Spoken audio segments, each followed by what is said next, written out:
var birinden küs.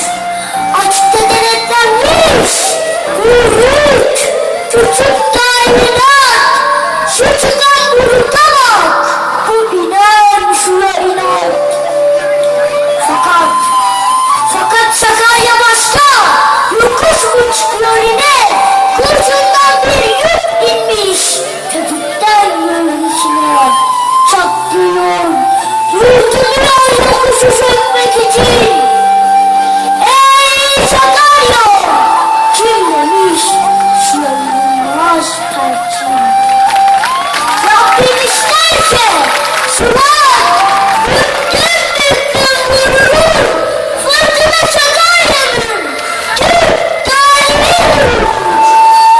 Eyvah! Eyvah Sakarya'm!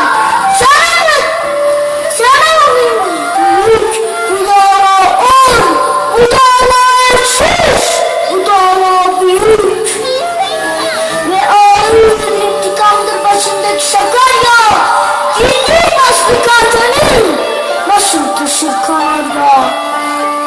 İnsandım sanıyordum da kalpte çıkamam, hamallık ki sonunda necete mal. Yalnız acı bir lokma, seninle pişmiş aşktan ve ayrılık anneden, vatandan, arkadaştan. Şimdi dönün Sakarya, dönünden baktı bu an, kepçe çalmaya kaçmış sesli güneşliğe an. Hani ünşemin çılgınlarda geziyor, hani ardına çiğnin çılgınlara çarpan ardı. Ne bakın koşmalar, eğer değil, yeşil kıra, bunlar çalma bütün, vücuttan yurduma. Mermerlerin nabzında hala çarpan tekbir, vurur mu deli rüzgarı yarasalar? Allah bir! Bütün bunlar senin, bu delik bilmeceler. Sakarya, kalktım kakar, büktü geceler. Vicdan ezabına eş, kayna Sakarya. Uçurdun da garipçi, öz vatanın damarya. İnsan 3-5 damla kan, ırmak 3-5 damla su, bir hayata çattık ki hayata vurmuş suçu. Geldi ölümlü yalan, gitti ölümsüz gerçek. Siz hayat süren gençler, sizi kim delirtecek?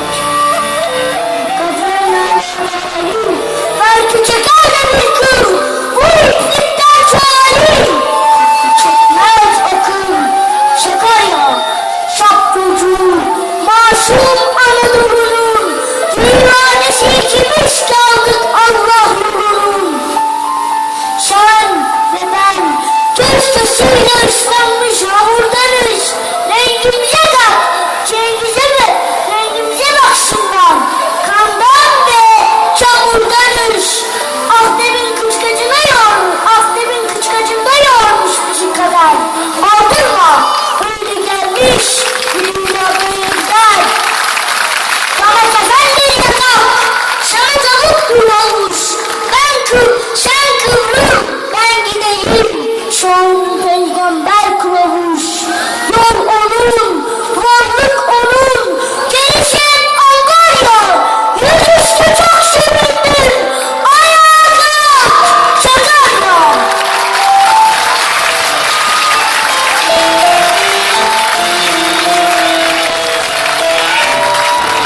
Güzel, çok güzel oldu. Ağzına sağlık. Sen kaç yaşındasın? 5. 5 mi babası? 5 maşallah.